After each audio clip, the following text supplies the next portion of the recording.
톨스토이라는 분 아시죠? 전쟁과 평화, 안나 까리니나를 썼던 그분이 인생록에서 이런 말을 해놨어요. 당신에게 가장 중요한 때는 언제인가? 언제라고 그랬어요? 네, 지금이다, 현재다. 당신에게 가장 중요한 사람은 누구인가? 네, 당신이 지금 만나고 있는 사람. 그러니까 저에게 있어서 가장 중요한 분들은 여러분들이고, 여러분들에게서 가장 중요한 사람은 이 시간은 저예요. 그리고 당신에게 있어서 가장 중요한 일은 무엇인가? 지금 당신이 하고 있는 일. 이게 톨스토이의 인생록에 들어 있습니다. 그러면서 자기가, 톨스토이가 그 책을 쓰면서 내가 내 인생을 완전히 망라해 놓은 게 이 책이다. 잊어버리지 마세요. 근데 우리가 사는 세계가 무슨 세계예요? 우리 체제가 무슨 체제예요? 자본주의? 시장경제예요. 그러니까 현재 내 삶이 불만족스럽다면 뭐가 부족해요? 자본이 부족하구나. 자본이 부족하면요, 죽었다가 까무러치는 수가 있어도 잘 살지 못해요. 왜? 자본주의 시장경제잖아요. 자본이 생산을 한다고, 자본이. 그러니까 내 봉급이 적다, 내 소득이 적다, 내 일이 안 된다, 이 삶이 이 모양이냐? 그것은 자본 부족이에요. 자본 부족. 그러면 이제 문제는 이거예요. 뭐가 자본이냐? 그렇죠. 뭐가 자본이냐? 자, 옛날에 농경시대에는 뭘 가지면 부자였습니까? 땅이야, 땅. 그때 땅이 자본이에요. 그 다음에 산업화 시대에는 누가 부자였어요? 네? 네, 그때부터 헷갈리기 시작하는 거죠. 네, 그때부터 자본을 가진 사람이 부자예요. 이때 자본은 돈을 자본이라고 하지 않습니다. 공장, 기계, 설비, 건물, 이게 다 자본이에요. 지금도 자본을 가지면 부자예요. 서울 강남에 상가, 5층짜리 상가가 있다. 이게 뭐예요? 자본이에요. 그 자본은 자본주의 시장 경제에서 생산성을 발휘합니다. 건물이 생산성을 발휘해서 나한테 아무 일을 않더라도 소득을 갖다 줘요. 그 자본은 크리스마스 날도 안 쉬고 일요일 날도 안 쉬어요. 1년 365일 생산 활동을 해요. 그게 자본이에요. 근데 가장 중요한 것은 이제 인적 자본인데, 다행히 우리나라는 굉장히 빠른 속도로 세계의 역사의 흐름과 같이 하고 있어요. 지식정보화 시대로 들어가 버렸어요. 지식정보화 시대라는 것은 지식과 정보가 무엇이 되는 것이다? 생산 요소, 돈이 되는 것이다. 공장 아무리 큰 것 가지고 있어도 안 된다 이거야. 이제 안 돼. 지식과 정보가 들어가지 않으면 돈이 안 된다 이거야. 그게 지식정보화 시대예요. 지금 우리가 그 시대를 살고 있는 게 다행히 그런데 애터미 정보라는 걸 알았다고요. 정보는 공짜가 아닙니다. 절대로 공짜가 아니에요. 근데 이 사회, 다음 사회, 지식정보화 사회에서 지금 우리는 어떤 사회로 가고 있냐면은 미래학자들이 드림 소사이어티, 꿈의 사회로 가고 있다고 그럽니다. 드림 소사이어티에서 가장 중요한 게 뭐냐면은 이미지예요. 당신의 매력이라고. 매력이 가장 중요한 생산자거지. 뭐라고 그랬어요? 매력.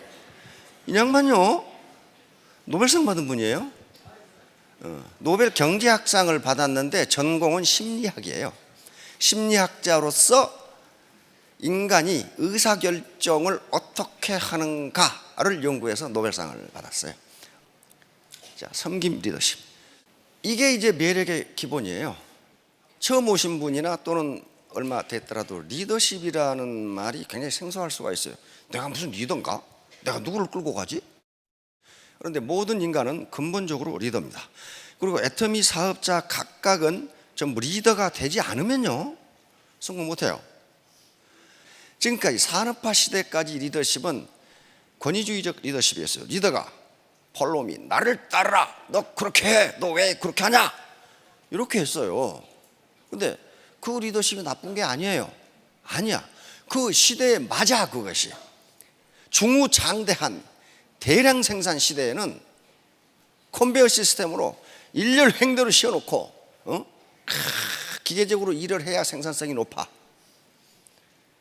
그런데 지금 지식정보화 시대에는 그렇게 일해가지고는 물건이 한 개도 안 팔려. 안 팔려. 개성의 시대가 온 거예요. 개성의 시대가.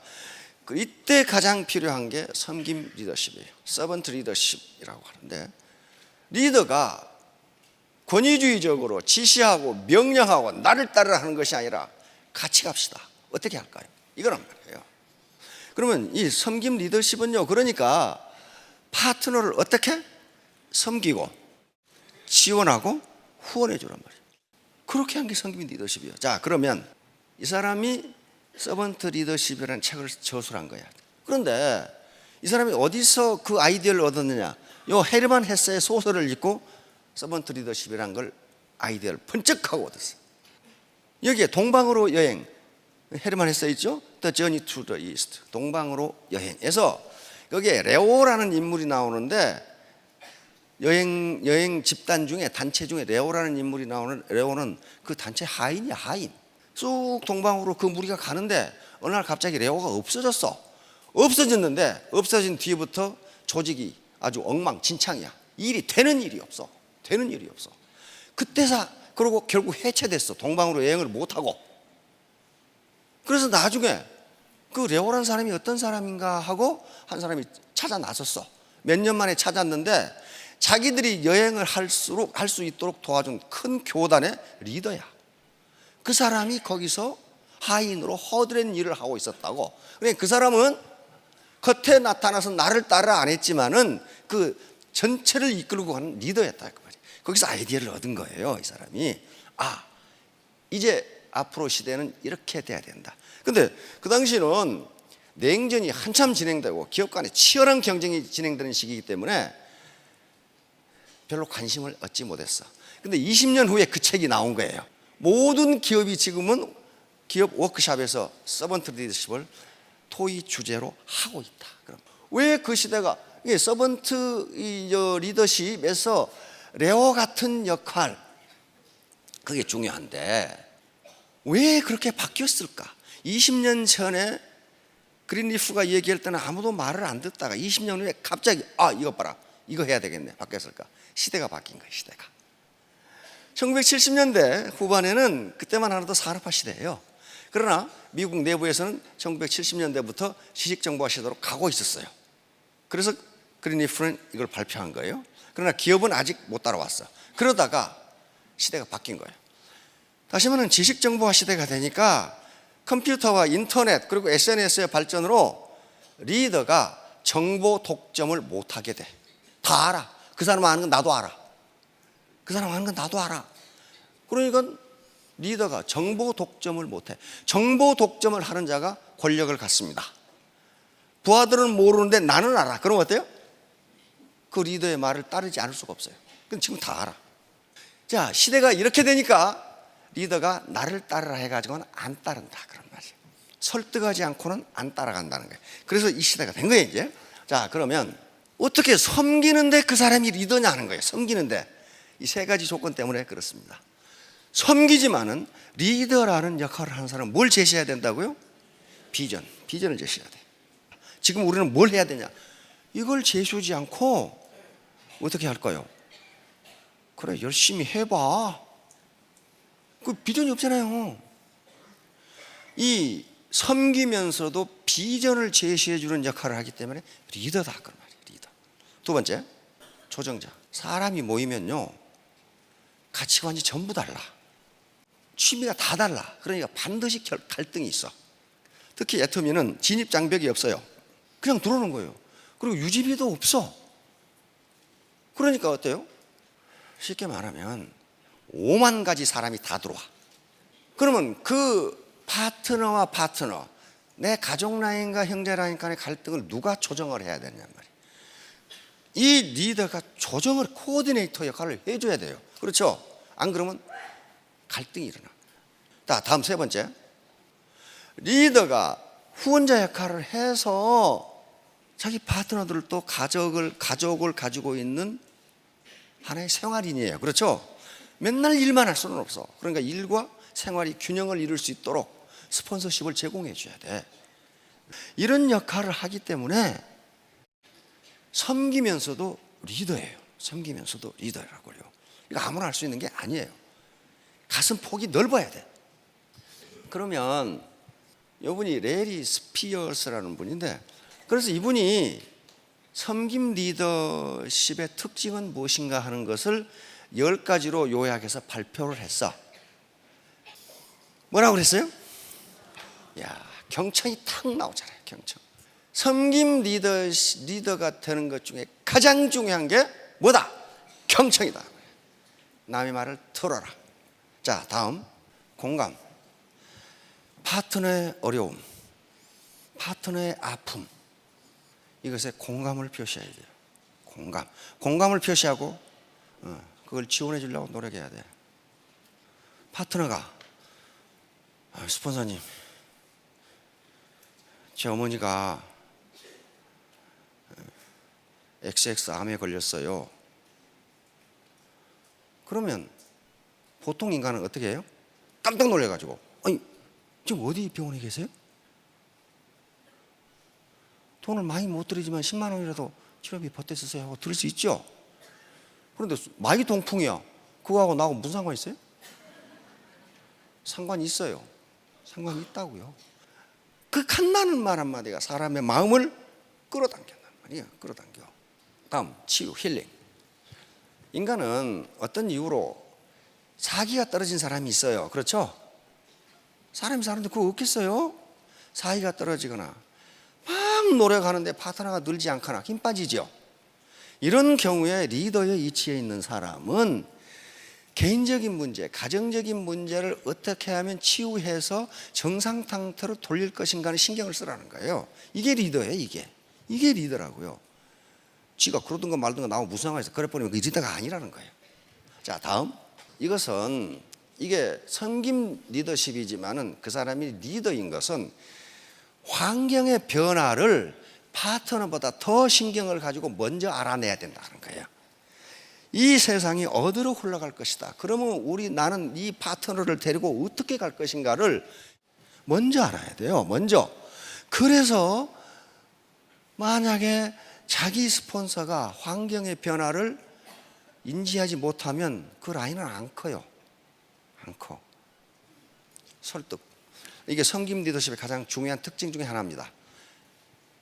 권위주의적 리더는 나를 따르라야. 그렇죠? 안 따라오면 끌고 가면 돼. 그러나 섬김 리더십은 그렇게 해서는 리더십 발휘가 안 된다는 거예요. 왜? 마음으로 승복을 안 해. 안 따라가. 그래서 반드시 설득을 통해서 공감을 얻고 그리고 나에게 승복하도록 만들지 않으면 리더십이 발휘 안 된다는 게 섬김 리더십의 특징 중에 하나입니다. 이 세상은요 엄청 복잡해요. 자, 그러니까 개념화는 뭐냐면 이 복잡한 현상을 내가 파트너들에게 어떻게 설명해 줄 거냐는 거야.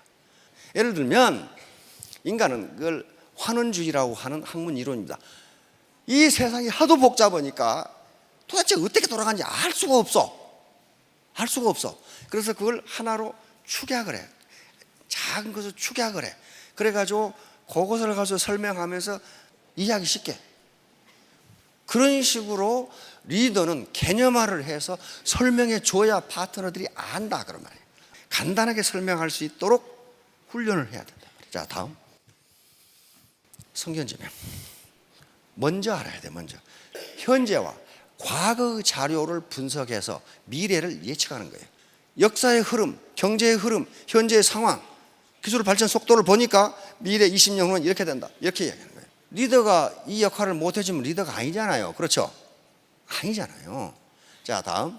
리더는 파트너들 위해 군림하는 사람이 아니고 청직이다. 청직이란 말은 무슨 말인지 아시죠? 스튜어드십이요. 다시 말하면 재산 관리인이다 그런 말이에요. 내가 내 라인이 청직이다. 그러니까 내가 내 라인을 평소에 건전하게 관리하고 있다가 파트너들이 성공하고 사회에 더 큰 이익이 되도록 필요할 때는 언제나 그걸 갖다 쓴다. 그게 청직이에요. 청지기가 그러니까 그 청 안에 들어있는 재산의 주인이 아니라 뭐라는 거예요? 관리인이다. 관리. 이게 서번트 리더십의 핵심이다. 그래서 파트너의 성장을 위한 헌신. 그러니까 이 서번트 리더십도 다단계를 생각하고 만들어 놓은 것 같은 기분이 자꾸 들어. 이거 왜 이 서번트 리더십, 성김 리더십이 우리 애터미가 딱 맞다고 그랬냐면은 우리 사운회가 그게 결정이 돼 있어요. 영혼을 어떻게? 소중히 여기며 생각을 경영한다. 믿음에 굳게 서며 겸손히 섬긴다. 겸손히 섬기는 거예요. 인간으로서의 존엄성은 같다고 인정해 주는 거야. 그러므로 나는, 리더는 이 인간을 성장시켜야 된다. 성장. 어떻게? 정신적으로 성장시켜주고, 여기 나와 있죠. 어떻게? 개인적 성장. 이 사람은 그러니까 이런 사람을 자기 개발, 자기 발전을 할 수 있도록 도와줘야 된다. 그 다음에 어떻게? 직업적으로 애터미 사업을 좀 더 잘하도록 애터미 사업의 본질과 핵심을 알려줘야 된다. 세 번째는 뭐예요? 정신적으로 안정이 될 수 있도록 지원해야 된다. 이게 파트너의 성장이에요. 랄프 왈도 에머슨이라는 미국의 철학자가 있습니다. 현재 미국의 정신을 만들어낸 사람이요. 그 사람이 뭐라고 했냐면 당신이 나를 끌어올리려면 당신이 나보다 높은 곳에 있어야 한다. 높은 곳에 여기서 내가 이렇게 끌어올려 줄 수 있다. 그 말이야. 그 말은 무슨 말이에요? 리더가 파트너들을 성장시키려면 누가 먼저 성장해 있어야 한다? 리더가 먼저. 이게 마지막이 공동체 형성. 무슨 말이냐면요, 옛날에 우리가 살 때는 한 마을에서 지역 공동체를 이루고 살았어요. 거기에 일가 대소가 또 다 모여있는 경우가 있어. 그렇죠? 그럼 어때요? 어느 집에 결혼식이 있다, 초상이 났다 그러면 온 동네가, 어떤 사람은 콩나물 삶아가고 어떤 사람은 뭐 삶아가고 하나의 공동체로 마치 형제지간처럼 그렇게 살았어요. 그렇잖아요. 그런데 도시화가 진행되고 산업화가 진행되면서 이 지역 공동체가 깨져버렸어요. 그러면 그 공동체를 친구로, 내 라인, 내 파트너, 내 센터, 내 팀을 마치 피를 나눈 형제처럼 만드는 그 역할을 누가 해줘야 된다? 리더가 해줘야 된다. 리더가. 그렇게 되면 사업에 성공하고 인생이 그렇게 고달프지가 않아요. 내가 어려웠을 때 누가 달려와요? 친구가 달려오잖아요. 친구가 아닌 놈 안 달려와. 친구가 아닌 놈 언제 달려오느냐? 내가 밥 살 때 달려와. 그러면 내가 어려움에 처했으면 그러면 어디 가버리고 없어. 그래서 그렇게 만들어낸 게 공동체를 만들어낸 거야. 그래야만 당신의 조직이 발전한다는 거예요. 그렇게 하시겠죠? 그렇게 하시겠죠? 어떻게 되자고요? 따뜻한 사람이 되자. 결론 하나입니다. 따뜻한 사람이 되자. 내가 따뜻하면 파트너들은 따라오게 돼 있어요. 아시겠죠? 예, 3년 후, 5년 후에 모두 월천택 월천남이 되시기 바랍니다. 예, 감사합니다.